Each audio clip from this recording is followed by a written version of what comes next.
पिछले भाग में आपने देखा कि रज़िया की मदद से हमजाद ने मेरे सर को नए जिस्म से जोड़ दिया था, लेकिन नए सर को पूरी तरह से जुड़ने के लिए 21 दिन लगने वाले थे। इसलिए मेरा हमजाद मुझे वहाँ से लेकर एक पुराने वीरान खंडहर की तरफ निकल पड़ा। उस खंडहर में हमने जैसे तैसे पूरे 21 दिन बिताए। अब मैं खुद को पहले से ज़्यादा ताकतवर महसूस कर रहा था और मेरा हमजाद भी पहले से दुरुस्त नजर आ रहा था। हमजाद, क्या अब तुम्हारी सारी कुव्वतें लौट आई है? जी आका, बिल्कुल लौट आई है। तो चलो, हमें रज़िया के पास जाना होगा। वो 21 दिनों से हमारी वजह से हवालात में कैद है। इससे पहले जल्लाद रज़िया को सूली चढ़ाए, हमें उसे बचाना होगा। जी आका, बिल्कुल। कल रज़िया की कोर्ट में पेशी है और जज रज़िया को हुसैन के कत्ल के इल्ज़ाम में फांसी की सज़ा सुनाने वाले हैं। हमजाद, पता करो कि इस वक्त रज़िया कौन सी हवालात में कैद है। हमें इसी वक्त उसके पास जाना होगा। मेरे आका, मैं जानता हूँ वो कहाँ है, आप बेफिक्र रहिए, हम उसे बचा लेंगे। हमजाद मुझे अपने तिलिस्म से हवालात तक उड़ा लाया। मैंने देखा कि रज़िया अपना सर झुकाए हुए एक कोने में शांत बैठी है। उसकी आंखों में आंसू देखकर पल भर के लिए मेरा दिल नम हो गया। मैं खुद को मन ही मन कोसने लगा, क्योंकि उसकी इस हालत का असली जिम्मेदार मैं था। मैंने बिना देर किए हमजाद से कहा, मेरे हमजाद, रज़िया को तुरंत यहाँ से ले चलो। मेरे इतना कहते ही हमजाद ने रज़िया को फिजा में गायब कर दिया। उस रात जब मैं रज़िया से मिला तो रज़िया मुझे देखकर फूट फूट कर रोने लगी। आप मुझे अकेले छोड़कर क्यों चले गए? आपने वादा किया था कि आप मुझे और अली को अपने साथ ले जाएंगे। रज़िया, मेरी बात समझो। उस वक्त मैं ये नहीं जानता था कि मेरे सिर को जिस्म से जुड़ने में 21 दिन लग जाएंगे, और आज जैसे ही मेरा सिर जिस्म से जुड़ा, देखो मैं तुम्हारे पास आ गया हूँ। तो क्या आप मुझे अपने साथ ले जाने आए हैं? नहीं रज़िया, आज नहीं। अभी मुझे तुम्हारी दुनिया की कुछ कुव्वतों और उनके मालिकों से अपना इंतकाम लेना है। अगर इस वक्त मैं तुम्हें अपने साथ ले जाऊं तो हो सकता है कि एक बार फिर वो लोग मुझ पर हमला करें, और मैं ये नहीं चाहता कि तुम्हें और अली को कोई नुकसान पहुंचे। बस कुछ दिन और मेरे इंतजार में बिता लो। मैं वायदा करता हूँ मैं जल्द लौट आऊँगा और तुम्हें अपने साथ अपनी दुनिया में ले चलूँगा। ठीक है, मैं आपका इंतजार करूंगी। हमजाद, रज़िया को घर छोड़ाओ। जी आका। रज़िया बहुत ही मासूम थी। वो मेरी हर बात मान लेती थी। इस बार भी वो मेरी बातों में आ गई। रज़िया को सही सलामत घर छोड़ने के बाद मैंने हमजाद से कहा, मेरे हमजाद, अब हमें हमारे कातिलों से इंतकाम लेने जाना है। मैं उन्हें बुरी से बुरी मौत देना चाहता हूँ। जी आका। हमजाद ने मुझे रोशनी की रफ्तार से लखनऊ पहुंचा दिया। वहाँ एक वीरान और सुनसान जगह थी जहाँ दूर दूर तक कोई नजर नहीं आ रहा था। ये कौन सी जगह है हमजाद? आपके कातिलों में से दो यही हैं, वहाँ देखिए। हमजाद ने उन दोनों की ओर इशारा किया। वो दोनों नशे में चूर थे और शराब के मज़े ले रहे थे। मैंने हमजाद से कहा, हमजाद, मैं चाहता हूँ कि ये दोनों मेरी नज़रों के सामने ही तड़प तड़प कर मर जाएं। जो हुक्म। हमजाद ने एक कातिल के हाथ से उसकी बोतल छीन ली। लगता है मुझे ज्यादा चढ़ गई है बिरादर। मुझे ऐसा लग रहा है कि जैसे कोई मेरी बोतल मुझसे छीनने की कोशिश कर रहा है। अरे ये बोतल अपने आप कैसे उड़ रही है? कहीं तूने कोई जादू तो नहीं सीख लिया? हमजाद ने दोनों की बोतल उनके सिर पर ही फोड़ दी और शराब उनके चेहरे पर गिरा दी। कौन है? कौन है? कौन है?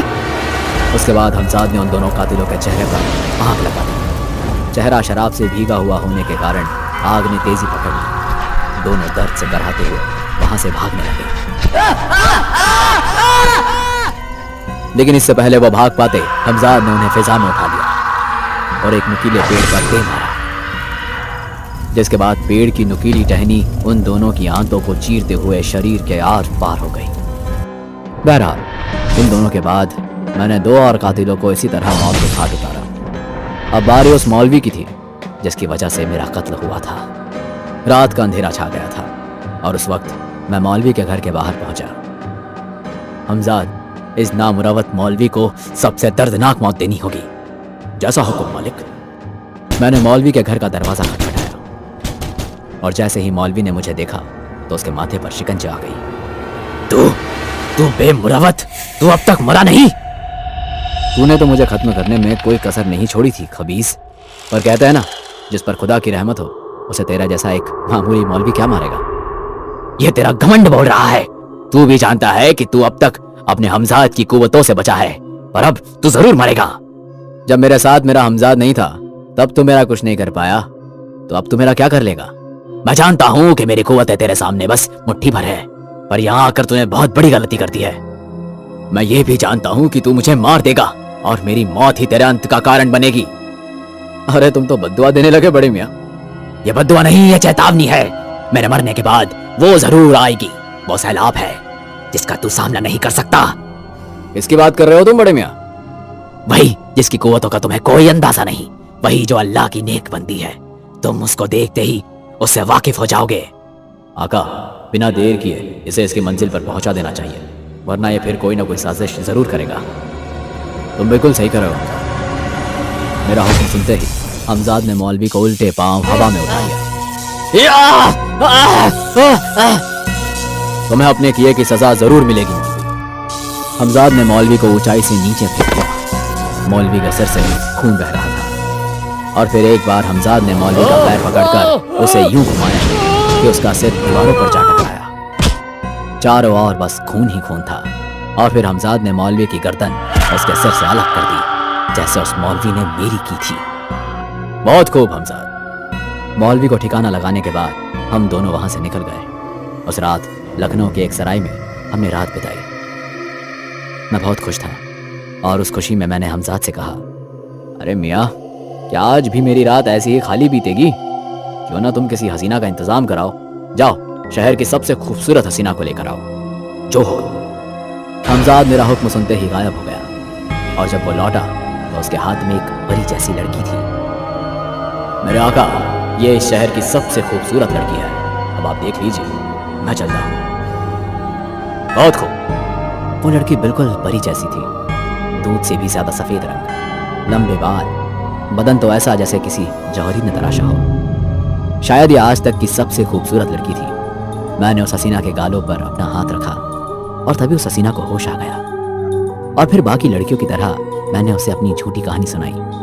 तुम एक अलग दुनिया में हो और मैं उस दुनिया का सुल्तान हूँ और अब तुम मेरी मल्लिका बनोगी। क्या सच में? हाँ बिल्कुल।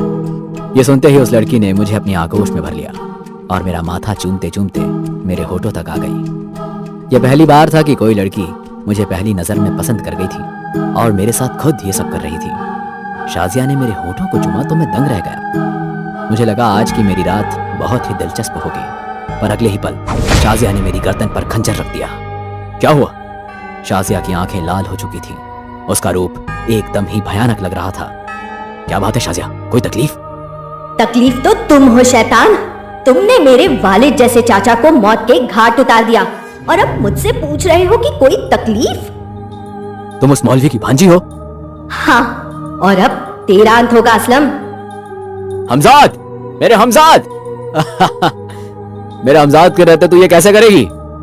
तेरा हमजाद तेरी नापाकी में तेरे साथ नहीं होगा, इसलिए मैंने तुझे चूमकर तुझे नापाक कर दिया। समझे दूसरी दुनिया के शहजादे। ये सुनकर मैं तेजी से पानी ढूंढने दौड़ पड़ा और शाजिया ने अपनी कुव्वतों से मेरे आसपास एक घेरा बना लिया। मैं इस घेरे को पार नहीं कर पा रहा था। कौन है तू? वही जिसका तुझे इल्म है। मेरे मरहूम चाचा ने तुझे आगाह किया था। तुझे क्या लगता है लड़की, क्या तू मुझे मार सकती है? हाँ बेशक, और इस बार मैं तेरा सिर धड़ से अलग ही नहीं करूंगी, बल्कि जब तक तेरे जिस्म में जान है तब तक तेरे जिस्म के छोटे छोटे टुकड़े करूंगी। अब मैं भी थोड़ा परेशान था। मुझे कोई रास्ता नजर नहीं आ रहा था जिससे मैं उसके तिलिस्मी घेरे को तोड़ सकूं। मैंने लड़की पर हमला करने की ठानी। मैंने अपनी पूरी ताकत से उसका गला दबोच लिया और बस उसी पल की आंखों से वो रोशनी मिली जिसके बारे में मैं बयान नहीं कर सकता। उस रोशनी ने मुझे उस लड़की से दूर कर दिया और पल भर में शाजिया बदल गई। अब वो किसी फरिश्ते की तरह चमक रही थी। उसके हाथ में एक तलवार थी। तेरी बुराई का घड़ा भर गया है असलम। और उस रूहानी तलवार से शाजिया ने मुझ पर हमला किया।